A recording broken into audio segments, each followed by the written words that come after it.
Well, greeting viewers, welcome to Music is a Journey. I'm Peter. This is video number 2 in my series of 6 videos taking a look at the studio catalog of the band Opeth and picking out my favorite songs from each of the albums. In the first video, I took a look at the Heritage, Pale Communion, and Sorceress block, and in this video here, we're going to take a look at the 2 albums that came before those, so namely Ghost Reveries and Watershed. So there are some interesting things to point out about these albums. This is a very important transitional period for Opeth. They really blended more of the progressive rock approach into these 2 albums, and Ghost Reveries less so than Watershed. So it's exactly the band transitioning from what they had been doing up until then. And of course, the band had always been writing longer songs with many transitions in the songs and different parts, never sticking to a purely metal theme through and throughout. But I feel naturally that Ghost Reveries is the next step after Blackwater Park. And I know there are 2 albums in between there, but I almost feel like those 2 albums are a separate thing because sonically, as far as production and songwriting goes, I just feel that Ghost Reveries is the natural next album after Blackwater Park. Watershed is then moving on even further. It is not like Ghost Reveries very much at all, I think. And some of the things that we start to hear more on an album like Watershed are what we would hear in the upcoming albums afterwards. It's also a transitional period because we see a change in the lineup. Of course, Michael Ackerfeldt is the songwriter, vocalist, lead guitarist.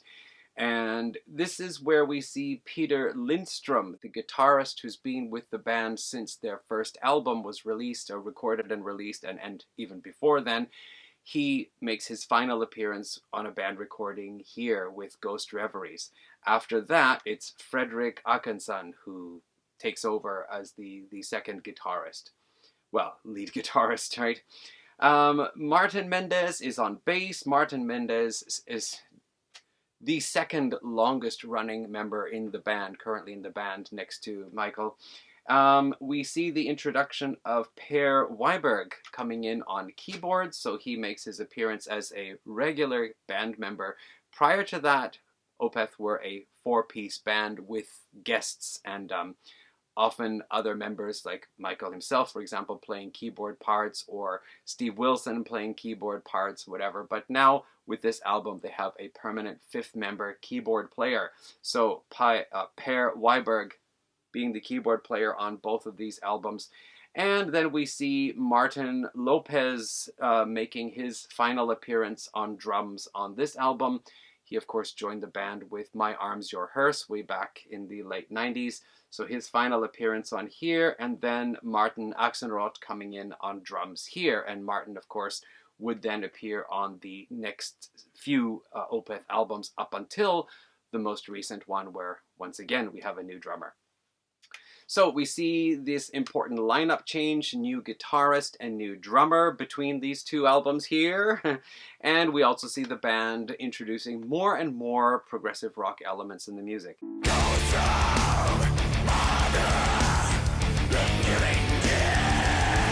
Now, for a lot of people, I've heard them say that this is one of the finest Opeth albums, if not the finest.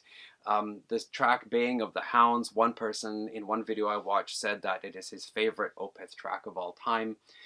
Some interesting things, this album was originally going to be a concept album. However, during the writing process, Michael wrote a song that had nothing to do with the concept and he really liked it. So he decided it didn't have to strictly be a concept album.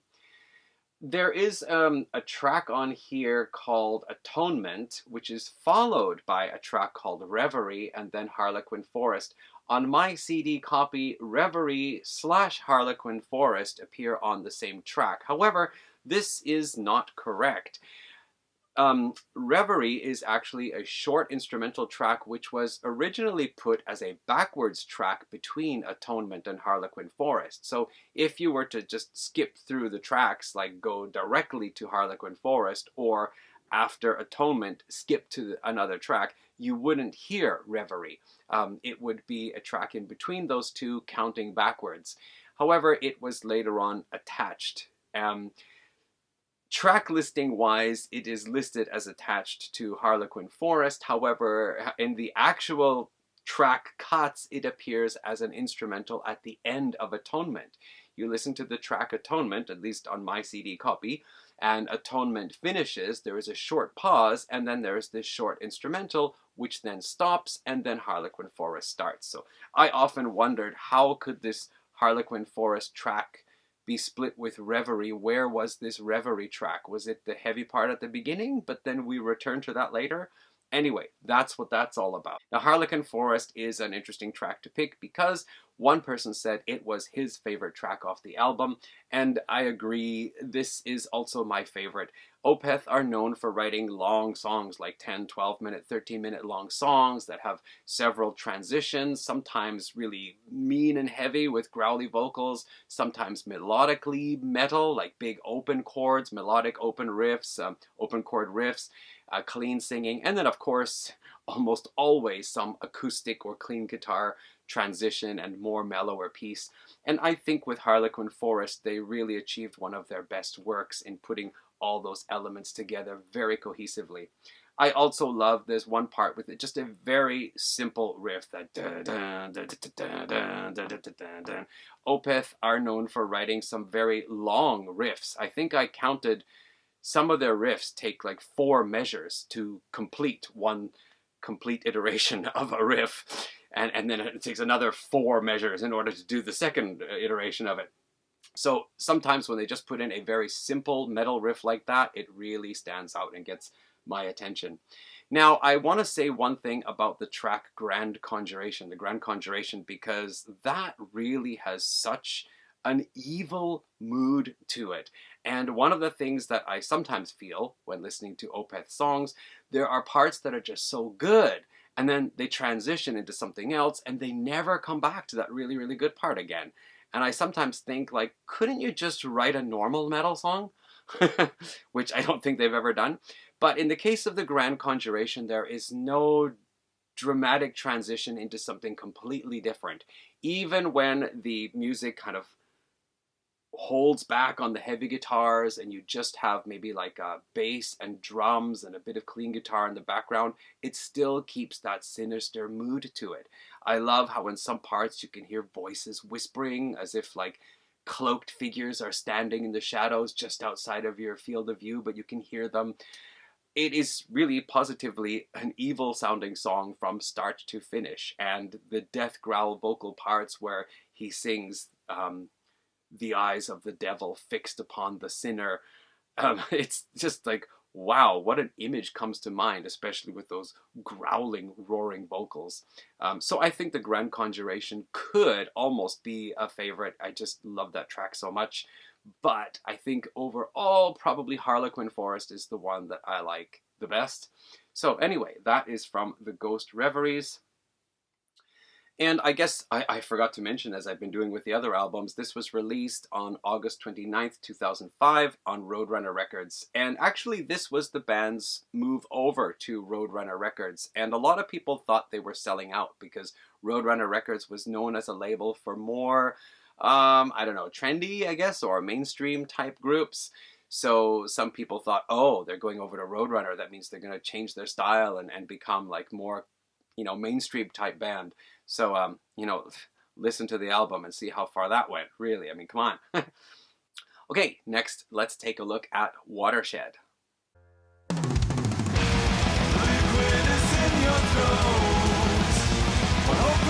So Watershed was released on May 19th, 2008. And as I said, this is the first album now to feature Fredrik Åkesson on guitars and Martin Axelrod on drums.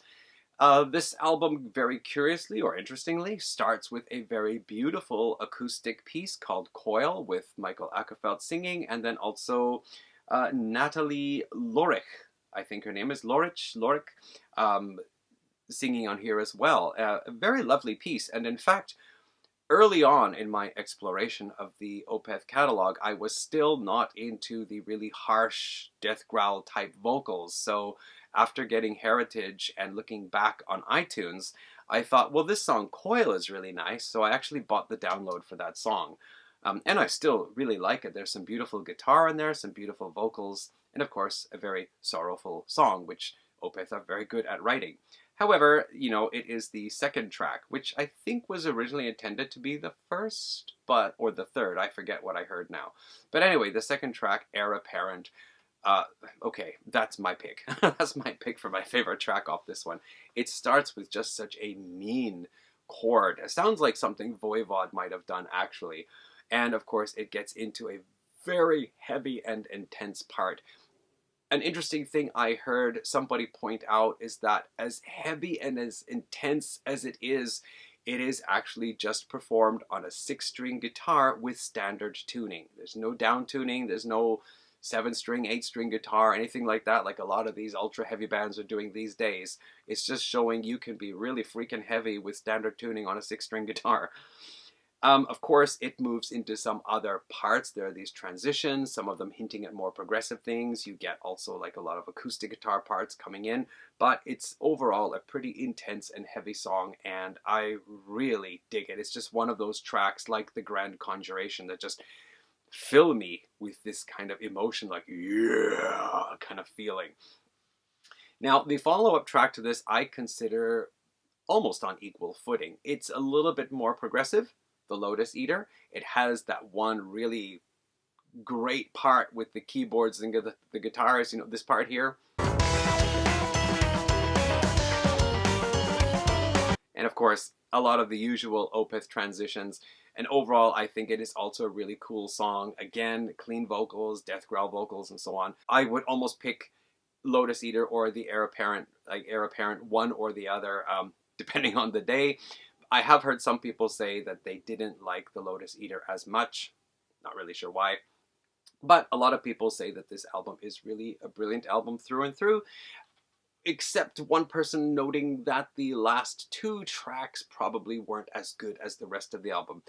I really love those 2 tracks, Heir Apparent and The Lotus Eater, so much that I just frequently visit just those 2 only. The other day when I listened to this album, of course, tracks like Burden, gosh, I don't even remember what a lot of the other ones are. Ooh, very hard to see on this CD. Burden, Porcelain Heart. Actually, Porcelain Heart, if you're not one to like death growl vocals, Porcelain Heart is a beautiful, sorrowful song with no death growl vocals. Definitely one you might want to listen to anyway, if you're not a death growly type person. And Heasy and Peel, I actually also really like that one, although it does get heavier and growly towards the end. Yeah, this also is a very beautiful album and quite different from its predecessor. So yes, from these 2 albums here, these 2 very important albums, some people consider Opeth's pinnacle, their best works. My picks are Harlequin Forest from Ghost Reveries, with The Grand Conjuration coming in close behind, and Heir Apparent from Watershed, with The Lotus Eater coming in close behind. Alright, and that does it for these 2 albums. Next up, I think I'm going to take a look at the first 2 albums in the set. So hopefully you will stick around to watch that one. Thanks everyone for watching this time. Leave your comments about the albums, the songs, the band, anything you like. I'll be glad to read them and respond. Thanks. Take care.